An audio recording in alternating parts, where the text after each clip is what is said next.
అండి అందరికీ పచ్చి కొబ్బరితో మంచి స్వీట్ చేసుకుందాం వచ్చేయండి. దీంట్లో ఒక కప్పు కొబ్బర్లు, పచ్చి కొబ్బర్లు ఇలా ముక్కలుగా కట్ చేసి పెట్టుకోవాలి. 1 కప్ బెల్లము, కాస్తన్ని నువ్వులు, నెయ్యి ఆప్షన్ అండి, కొంచెం యాడ్ చేసుకుంటే ఫ్లేవర్ కోసం. ఫస్ట్ మనం దీన్ని మిక్సీకి పట్టుకోవాలి. ఇలా మిక్సీకి వేసేసుకోవాలి. పట్టుకున్న తర్వాత దీంట్లోనే కప్పు బెల్లం వేసేసుకోవాలి. ఇలాగే ఇంకొకసారి మిక్సీ తిప్పేసుకోవాలి. ఇలా కాస్త పెనం వెలిగించేసుకొని దీంట్లో 1 స్పూన్, ఇది ఆప్షన్ అండి, ఉంటే వేసుకోండి లేకపోతే స్కిప్ చేయొచ్చు. దీంట్లో కాస్త నువ్వులు టేస్ట్ కోసమే కాస్త వేగాలి.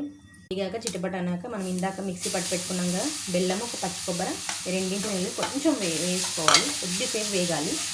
కొంచెం పచ్చివాసన వేదాక వేయించుకొని చల్లారిన తర్వాత రౌండ్లు చుట్టేసుకోవడమేనండి. వచ్చేది ఫెస్టివల్ సీజన్ కదా, కొబ్బరి చిప్పలు ఎలాగో వస్తూ ఉంటాయి. మీ పిల్లలకు కూడా చాలా హెల్దీ, అందులో బెల్లం వేసి చేయడం అయితే ఇంకా హెల్దీ.